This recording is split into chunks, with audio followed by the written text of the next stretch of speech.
Hi, this is Gordon Tittsworth from Image Speeding, and you're listening to Brutally Delicious Podcast.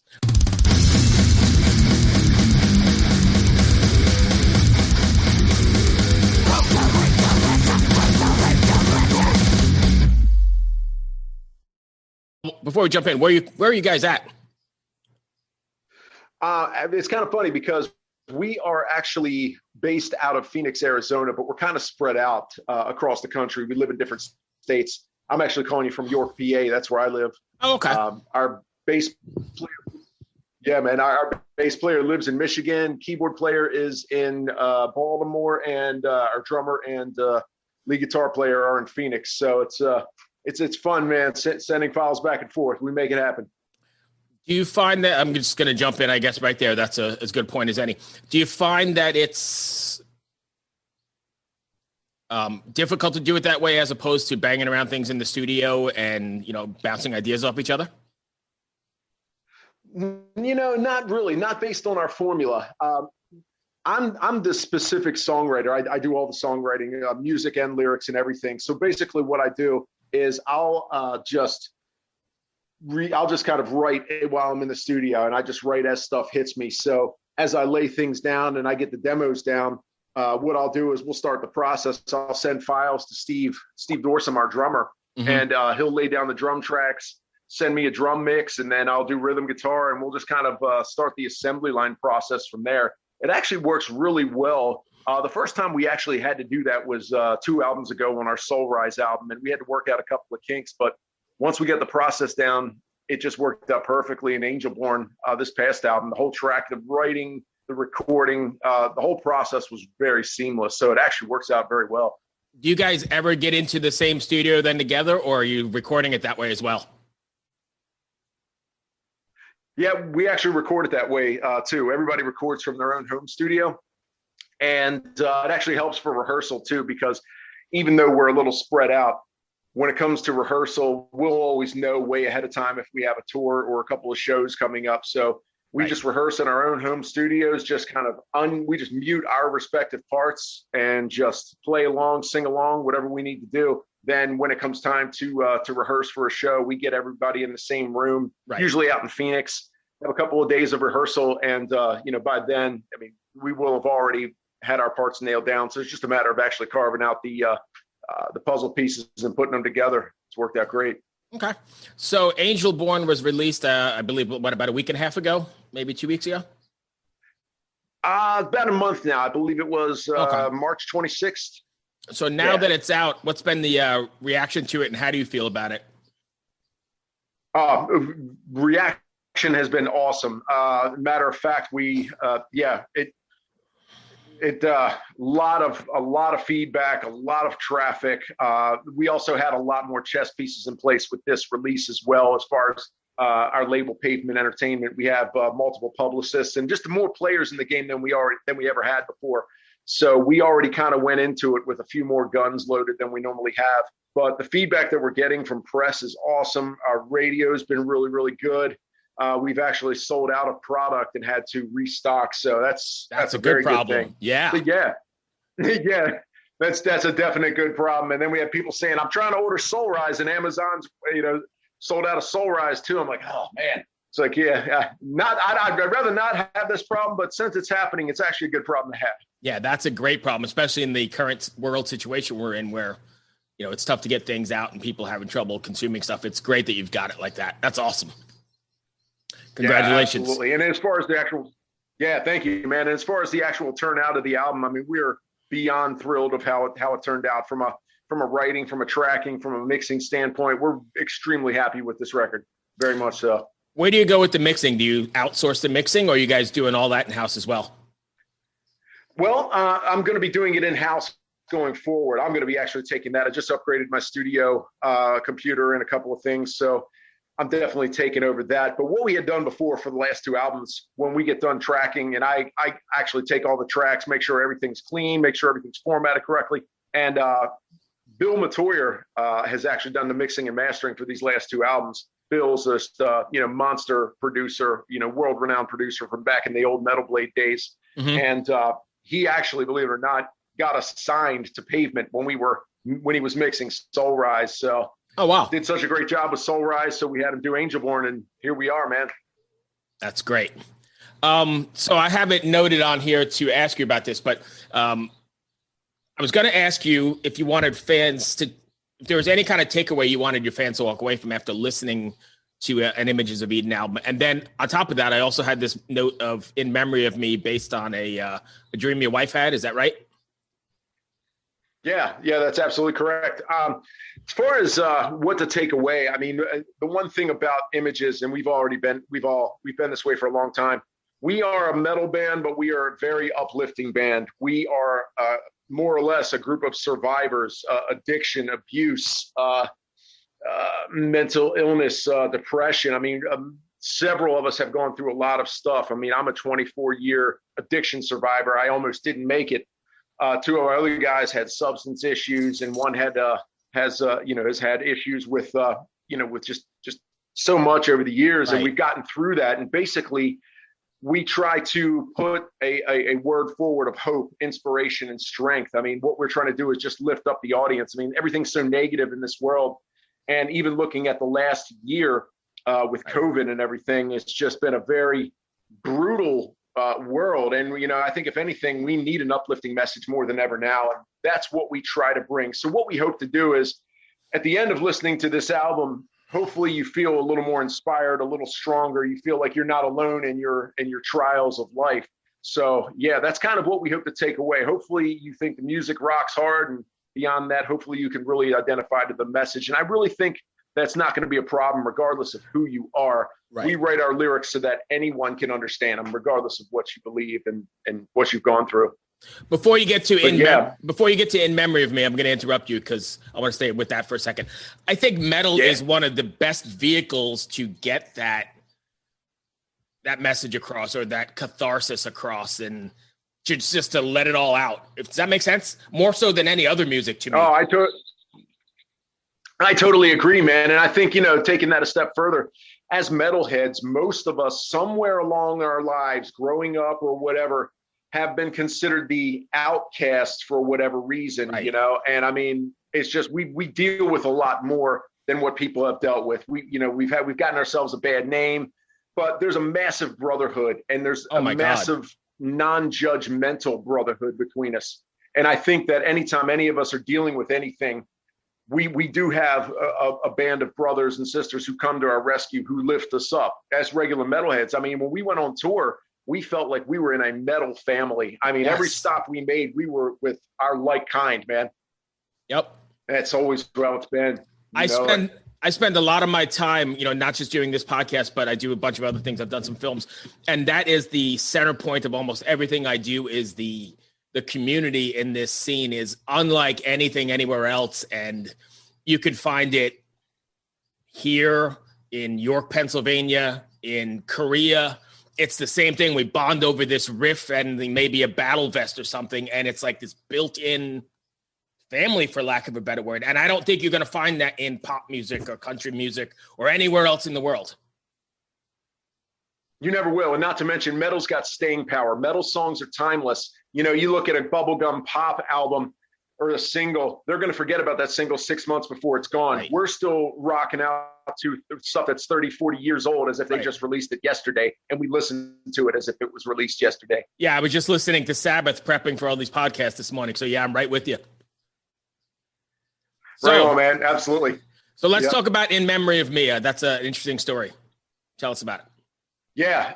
Well, I did my best to craft that post as neutrally as I can without giving up too much information. But this is just a perfect example of something that happened that I kind of, quote, made lemonade out of, for lack of a better term, a very brutal loss of someone extremely close to us, but me specifically, and just kind of dealing with the grief and the mourning and everything.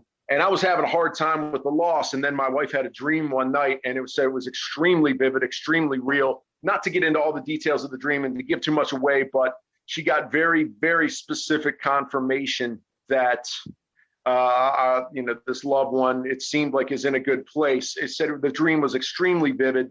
unlike any other dream she's had. You know, when you're dreaming, you kind of know it's dreaming. Like now, the level of consciousness is, I know I'm awake. She said it was literally an awake level consciousness, just actually in a dream. And there's some symbolic imagery in the dream. But long story short, I'd been having a rough couple of weeks, and she hit me up at work and let me know, hey, look what just happened to me this morning. And I don't know what it was, man, but I just felt like there was this weight that was on my shoulders that was just, I was carrying this burden of just mourning and grief and just sadness, man. And it just dropped off. It was almost as if I got a message that everything is okay and everything is going to be okay. And obviously that was a major inspiration to that song. Sure. And I knew that I have to put this in a way that anyone who's dealing with something similar, whether it's now or whether it's months ago or years ago, and they still haven't gotten over it, hopefully this will lift. Hopefully this will get them through it. And yeah, I just kind of, I let the song write itself, and it just kept growing and growing. And next thing I know, it's 11 minutes and 11 seconds. Wow. So I've got two questions spawning from that. First of all, and this could be non-relevant, you can tell me to shut up, but is that a normal, I mean, what was your reaction to a phone call like that? Because is that something that is not out of the ordinary for your wife to call you with a dream sort of thing? Or is that just totally out of the clear blue? It was out of the blue. It was out of the blue. It was so impactful to her and unusual that she had to walk it off. And she was just like, look, I got to explain to you what happened to me. And I will tell you this, and we could open this up for a several-hour discussion later on, but there has been no shortage of supernatural stuff that has been happening to us over the years, to myself, to Steve Dorsum, to, a couple of instances with a couple of guys in the band. So I don't discount anything. We're kind of magnets for the, lack of a better word, unexplainable or things that are, yeah, you get where I'm going. And that's kind of what I was getting at, because I don't know that if my wife called me and said that, I'd be like, yeah, well, I take you seriously. I might be like, whoa, maybe she's a little bit, she's been in the bottle. So that's I didn't know how you maybe I didn't know how you received it, because I don't know that I'm that receptive to that sort of thing. Does that make sense? Yeah, totally. And, I've become that way over the years. It's just when weird things start to happen to you that you can't explain, strange coincidences lining up, just things that are kind of make you just, that there was something else involved outside of our physical consciousness. When that stuff starts to happen, regardless of what you used to believe in, you start to believe in some things you didn't always believe in. Sure. And I could give you a grocery list of them over the course of the years, but just I've always been kind of in tune with that type of thing. So, and she has too, not quite as much, but yeah, she's not usually one to, really like, oh my God, guess what just happened to me? So, and please I definitely took it seriously. Please don't think I'm disregarding you. I've just never been in that situation or had any of those experiences. So I was just curious, because I know I would not. No, not at all. I would not be receptive to that conversation at all. I'd kind of be a little skeptical. Yep. Yeah, I totally agree. And I get it, man. Yeah. I didn't take it that way at all.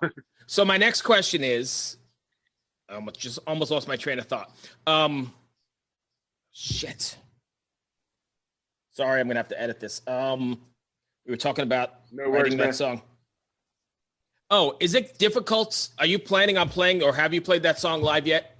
And is it going to be difficult to relive that every night? There's a lot of the songs on the album that are very, very personal, that are going to be a little more challenging to relive every night. But I really believe that it almost has to be that way for it to come across as genuine and for the emotion to come across. In Memory of Me is not a song that we currently have slotted for a live show, just because of all of the elements in that song, the length, that starts off a little slow, and then, the roller coaster. It's just not something that we've looked into yet, but should things go in a direction to where we have an opportunity to play it live, there's demand to play it live, whatever the case may be, we'll always consider it. And but I mean, as of right now, like, there are certain songs that are just as brutal for me. The song Angel Born, My Promise, both of those are very heavy songs emotionally. But again, like I say, man, this is kind of what I sign up for. I don't write about lighthearted stuff the way I see it. if something's difficult to lay down in the studio, it's great. If you feel like, I've always lived by this, if I feel like I've put too much of my naked, vulnerable self in the lyrics and in the music and in the delivery to the point to where I feel like I might leave myself open for vulnerability, I know I'm where I want to be. That's when it comes through as genuine. When you're emotionally hit really hard by a song, whether I'm tracking vocals or whatever I'm doing, to the point that I have to stop and walk it off, that's when I know I'm where I want to be as far as putting the necessary emotion into the song and making it sound genuine. So again, I got a couple of spin off of that. First of all, that's got to be incredibly difficult, putting yourself out there and all your skeletons and all your bare bones stuff. And two, have you connected with, how does that make you feel when you connect with a fan who, I mean, I'm sure with that kind of emotional stuff, there's got to be a fan in the audience or somebody listening that said, hey, I know exactly what you went through and you helped me, saved me, blah, blah, blah. Does that make sense? That has happened multiple times. Matter of fact, I'm glad you brought that up. We have had plenty of fan testimonials because of the purity and the genuineness. I mean, I let my raw emotion out to the point where I'm always bawling, and that's when I know it's good. And people can feel that. We've had several fans give us testimonials over the years, and I mean, one of them was suicidal, attempted suicide, survived through it, trashed all of his stuff, immediately called to be brought into rehab, and messaged us and said that we saved his life. Wow. When we got that message, I mean, we were a couple of weeks away of playing a show in this guy's hometown. And I said, I'm putting you on the guest list. I want to hear your story. Please come out to our show.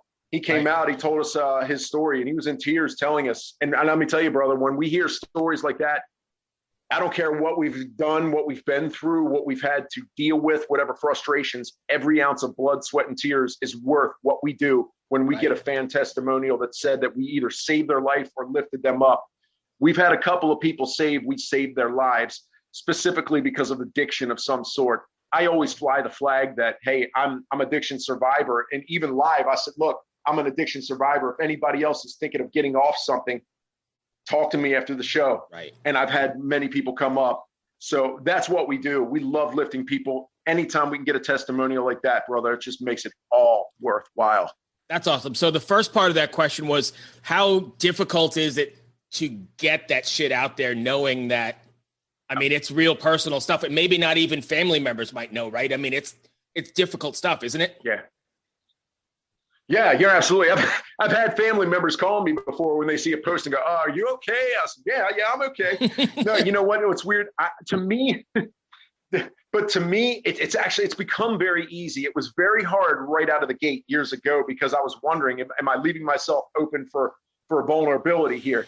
But I'm not. The way I see it was, it's like as time went on, it's a catharsis for me. It's healing for me. When I'm pouring every ounce of emotion into what I'm doing, I feel like I just went through therapy. I feel like I just cried a bunch of junk out and feel a million times better. So it's almost like I go through the therapy first and kind of go through the healing and then kind of pass it on. Because when I started writing for Angel Born, I was in a bad place. I mean, I was sad. I was just kind of dealing with grief, dealing with loss.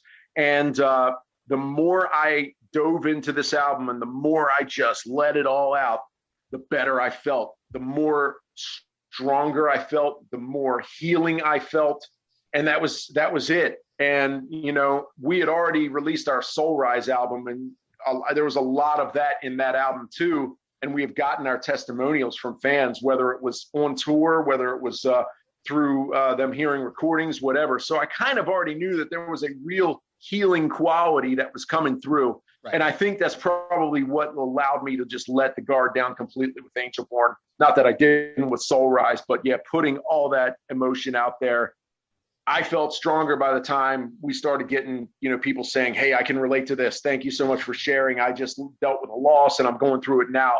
So yeah, I get long-winded, as you can see, but very easy once I knew that it was going to be good. I think it's also really cool too, because people eventually, fans, listeners, whatever, eventually see through the bullshit, right? They know when it's honest and real as opposed to just stories or made up stuff. Does that make sense?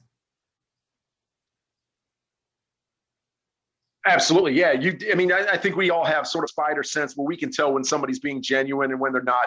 And if you're trying to fake something and be something that you're not, people are going to see through it. They're not going to respect you. They're not going to take you seriously. I would rather unload everything I've got and have it be genuine. Maybe not everybody will get it. Maybe they will. But I will never not be genuine. It's just, I will not do it before I try to become something I'm not. Right.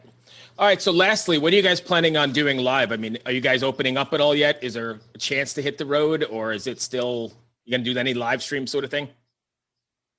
Yeah, we actually, believe it or not, we're actually talking about a couple of tour possibilities, a couple of shows later this summer in a couple of places that are a little more open.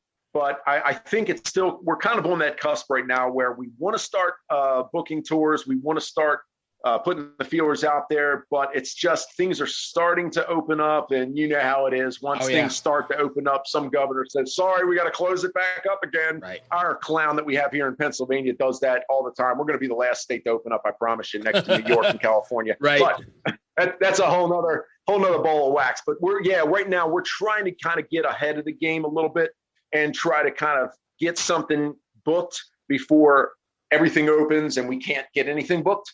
So, but it's definitely hard. I mean, we talked to our label and they've said there are bands who have postponed or rescheduled tours, sometimes 2 or 3 times. Yeah. So we know it's still kind of a moving part. The one thing we're not going to do the live stream. It's not our thing. We want an audience. We want to play for an audience. We want to play for you. We don't want to play for an empty room and try to pretend. Not to mention, personally, I want to pretend that this whole COVID BS never existed, and I don't want to play into it at all. You'll never see me order face masks with our logo on it or do live streams. I just want to put that out of our head until we can resume business as usual. Fair enough.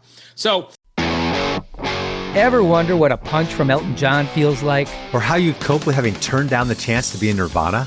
Or what signal Keith Richards gives when he wants you to get the hell out of his hotel room? Fans of Too Much Effing Perspective don't have to wonder, because they've heard these exact stories and a jillion others on our podcast. I'm Alex Hoffman, former tour manager for Radiohead. And I'm musician and comedy writer Alan Keller. On the TMEP show, we get guests like Nancy Wilson from Heart, Jeremiah Freites from the Lumineers, and Modern Family's Julie Bowen to tell us things they may have only shared with their therapist, clergy, or a TMZ stringer. So join us on Too Much Effing Perspective. That's EFFING Perspective. The only podcast you crank up to 11.